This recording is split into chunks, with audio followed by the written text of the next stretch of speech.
nk'uko vyemejwe na mukuru we Dr. David Himbara. Himbara yabwiye BBC gahuzamiryango ubutumwa bwo kuri telefone ko umuryango utazicishe muri umunawe mu mwaka wa 2016 sentare nkuru ya gisirikare yari yakatiye Byabagamba gufungwa imyaka 21 kandi yamurwa iryo pete rya koloneli yari afise. Ico gihano mu nyuma caragabanijwe kija ku myaka 15 inyuma yo kunguruza. Yari yagiriwe n'ivyaha birimo kubiba ibihuha bigamije gutera umudugararo mu banyagihugu, kuvuga nabo ubutegetsi no gusuzugura ibendera ry'igihugu. Mu bihe byose yamaze muri sentare Byabagamba yagumye ahakana ivyaha byose yagirizwa. Bizo bikomeye byafatwaga mu bihe bikomeye by'igihugu. Koloneli Tom Byabagamba yari umwe muri abo basirikare yabaye mu ngabo zari za RPA kuva mu ntangiriro z'urugamba rwo kubohora igihugu, aba mu bashinzwe umutekano bwite wa nyakubahwa Perezida wa Repubulika y'igihugu cy'u Rwanda, ni nyuma aza no kuyobora umutwe w'ingabo zidasanzwe zari zishinzwe kurinda Perezida wa Repubulika n'ibikorwa by'ingenzi by'igihugu. Ariko imyaka yakurikiyeho yahinduye ubuzima bwe mu buryo bukomeye. Uwahoze ari umwe mu basirikare bizewe cyane yaje gutabwa muri yombi, akatirwa igifungo kirekire, yamburwa impeta ze za gisirikare ndetse n'imidari yose. Byose bijyana n'ibyaha bitandukanye bijyana n'ubugambanyi ku gihugu. Ubu umuryango we watangaje ko yapfuye nyuma y'imyaka hafi 12 yari amaze afunze. Amakuru y'urupfu rwa Tom Byabagamba yatangajwe kuri uyu wa kabiri tariki 25 Kanama 2026 na mukuru we David Himbara wahoze ari umujyanama wa Perezida Paul Kagame ni mu by'ubukungu, ni nyuma akava mu gihugu cy'u Rwanda akaba umwe mu banenga cyangwa se mu barwanya guverinoma y'igihugu cy'u Rwanda. Ni mu butumwa yashyize ku mbuga nkoranyambaga, Himbara yavuze ko umuryango wabo ubabajwe cyane no gutangaza urupfu rwa Byabagamba, avuga ko yapfiriye muri gereza mu gihugu cy'u Rwanda. Yashimangiye ko muri umunawe yari amaze imyaka myinshi afunze, ndetse yongera no kuvuga ko yakoreye ingabo z'igihugu cy'u Rwanda, ariko nanone ni nyuma y'ibyaha bitandukanye yashinjwe n'ubutabera bwa gisirikare mu gihugu cy'u Rwanda akaza kubihanirwa. Uyu yakomeje yihanganisha umuryango, inshuti n'abandi bose bari bamuzi. Kugeza igihe iyi nkuru irimo gutunganywa, umuryango ntabwo wari watangaje icyateye urupfu rwe, igihe nyacyo yapfiriye ndetse naho umurambo we uri cyangwa se wenda gahunda zijyanye no kumushyingura. Ingabo z'u Rwanda nazo ntabwo zari zashyira ahagaragara itangazo ryemeza urupfu rwe cyangwa se ngo basobanure neza ibyabaye. Ni nayo mpamvu kugeza ubu amakuru y'urupfu rwe ashingiye ku itangazo ry'umuryango gusa. Impamvu n'ibihe yapfiriyemo izasobanuka igihe inzego zibishinzwe cyangwa se wenda umuryango we bashobora gutanga ibisobanuro birambuye. Tom Byabagamba tumugarutseho yari umwe mu basirikare bagize uruhare rukomeye cyane mu rugamba rwo kubohora igihugu cy'u Rwanda rwa RPA. Amakuru amuvugaho agaragaza ko guhera mu mwaka w'1990 yari mu bashinzwe umutekano bwite wa nyakubahwa Perezida wa Repubulika y'igihugu cy'u Rwanda. Ni nyuma ya jenoside yakorewe abatutsi mu gihugu cy'u Rwanda 94 yakomeje kuzamurwa mu nshingano mu ngabo z'igihugu. Yaje kuyobora Republican Guard, umutwe wihariye ushinzwe kurinda Perezida wa Repubulika, umuryango we, abashyitsi bakuru b'ibihugu n'ibikorwa remezo bifite agaciro kihariye ku mutekano w'igihugu. Byabagamba bivugwa ko yayoboye uwo mutwe hagati y'umwaka wa 2003 n'2010. Ni nyuma yaho yahawe izindi nshingano zirimo no gukorera ubutumwa bw'umuryango w'abibumbye bwo kubungabunga amahoro muri Sudani y'Epfo.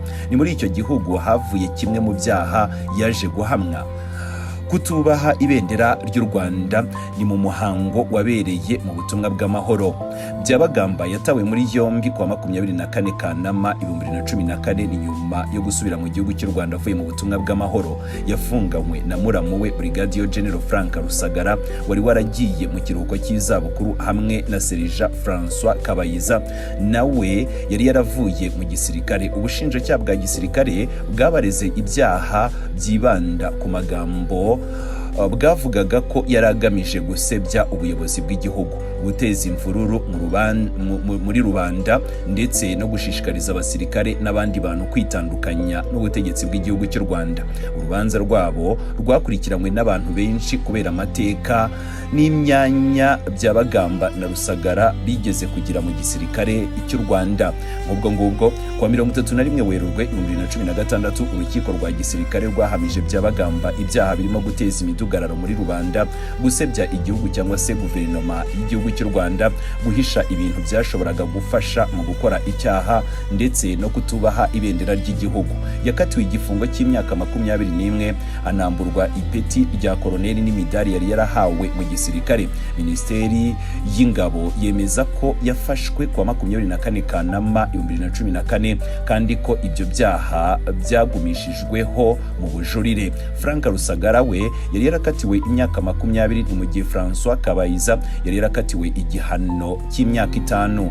Byabagamba na bagenzi be bajuriye imyanzuro y'urukiko rukuru rwa gisirikare kwa 27 Ukuboza 2019. Urukiko rw'ubujurire rwagumishijeho ko Byabagamba na Rusagara bahamwa n'ibyaha ariko rugabanya ibihano byabo, buri wese akatirwa imyaka 15. Urukiko rwagaragaje ko urukiko rwa gisirikare rutari rwarasobanuye impamvu rwatanze ibihano birenze imyaka 15. Yari igihano ngo ntarengwa giteganywa ku byaha birebwa n'urwo rubanza. Byabagamba yakomeje no kwamburwa ipeti rya gisirikare. Umwanzuro w'urukiko rw'ubujurire wo mwaka 2019 wagabanyije igihano cye kiva ku myaka 21 kiramanuka kigera kuri 15. Mu mwaka 2020 Minisiteri y'Ingabo yatangaje ko Byabagamba yari agiye kongera kugezwa imbere y'urukiko rwa gisirikare ku bindi birego. Ibyo birego byari bitandukanye noneho n'urubanza yari yarakatiwemo mu mwaka 2016. Nubwo igihano cy'imyaka 15 cyari cyaragabanyijwe, Byabagamba yapfuye atararangiza igihe yari asigaje kuva afashwe muri Kanama 2014 kugeza muri Kanama 2026 yari amaze imyaka 12 afunzwe.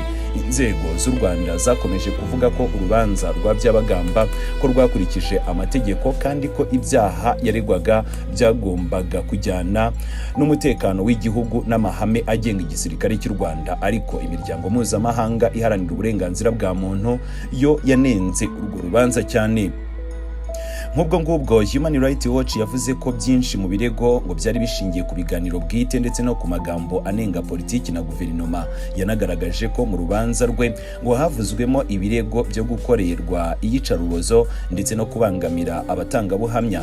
Nubwo ibyo byakomeje kutemerwa n'inzego z'u Rwanda, Human Rights Watch yanenze kandi urubanza rwo mu mwaka 2016 ivuga ko rwakoraga ku burenganzira bwo gutanga ibitekerezo. Itsinda ry'umuryango w'abibumbye rishinzwe gusuzuma imfungwa cyangwa se ibijyanye ngo n'ifungwa rinyuranyije n'amategeko naryo ryanzuye mu mwaka 2017 ko ifungwa rya Byabagamba, Rusagara na Kabayiza ngo ko ryari rinyuranyije n'amategeko. Gusa guverinoma y'igihugu cy'u Rwanda yo ntabwo yigeze yemera iyo myanzuro. Yakomeje gushimangira ko aba bagabo bakurikiranywe ku byaha biteganywa n'amategeko ya guverinoma y'igihugu cy'u Rwanda aho kuba ibitekerezo bya politiki gusa, kandi n'inkiko za hano mu gihugu cy'u Rwanda zigenga zibahamya ibyo byaha.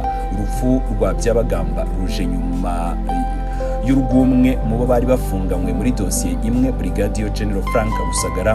Umuryango wa Rusagara watangaje ko yapfiriye muri gereza muri Werurwe 2025 ni nyuma y'imyaka irenga 10 afunzwe. Human Rights Watch nayo yanditse ko Rusagara yapfuye afunze mu mwaka 2025 ariko yerekana ko byabaye muri Mata, bityo rero hakaba hari ukudahuza ukwezi nyako yatabarukiyemo. Raporo ya Human Rights Watch mu mwaka 2026 ivuga ko Rusagara yapfuye afunzwe ni nyuma y'imyaka irenga 10. Byabagamba na Rusagara batawe muri yombi mu bihe byegeranye, baburanishwa hamwe, bahamwa ibyaha bijya gusa n'urukiko rumwe. Ni nyuma y'ibihano byabo bigabanywa biza kugera ku myaka 15 n'ubundi mu gihe kimwe. Ubu bombi rero bapfuye batararangiza ibihano bakatiwe. Tugana ku musozo, ubuzima bwa Tom Byabagamba bwambutse ibihe bibiri bitandukanye cyane. Yabanje kuba umusirikare wari hafi y'ubuyobozi bukuru bw'igihugu, arwana mu rugamba rwa RPA rwo kubohora igihugu cy'u Rwanda, ashinzwe umutekano wa nyakubahwa Perezida wa Repubulika y'igihugu cy'u Rwanda Paul Kagame, ni nyuma aza kuyobora umutwe w'ingabo zirinda perezida wa Repubulika. Yarangije ubuzima bwe ari imfungwa, ni nyuma y'imyaka 12 yari amaze muri gereza, byose bijyana n'ibyaha yahamijwe n'inkiko za hano mu gihugu cy'u Rwanda. Ariko inkuru y'urupfu rwe ntirarangira, cyangwa se ngo tuvuge ko iza kurangirira kuri iri tangazo ry'umuryango we. Haracyari ibibazo by'ingenzi bigomba gusubizwa. Yapfuye ryari? Yazize iki? Yararwariye he? Ubu ninde dushobora kubaza amakuru yizewe? Kandi se inzego zishinzwe imfungwa ziravuga iki ku minsi ye ya nyuma? Kugeza ubwo ibyo bibazo bitari byabonerwa ibisubizo, uburyo bwiza bwo kubika ukuri kw'iyi nkuru ni ugutandukanya ibyo tumaze kumenya n'ibitari byamenyekana. Icyemejwe nuko umuryango we wavuze ko Tom Byabagamba yapfuye aguye muri gereza. Icyateye urupfu rwe cyangwa se wenda aho yaguye n'andi makuru arambuye ku rupfu rw'uyu musirikare ntabwo byari byamenyekana, kandi nta nubwo bisobanutse. Turacyategereje 100% itangazo riza gushyirwa ahagaragara.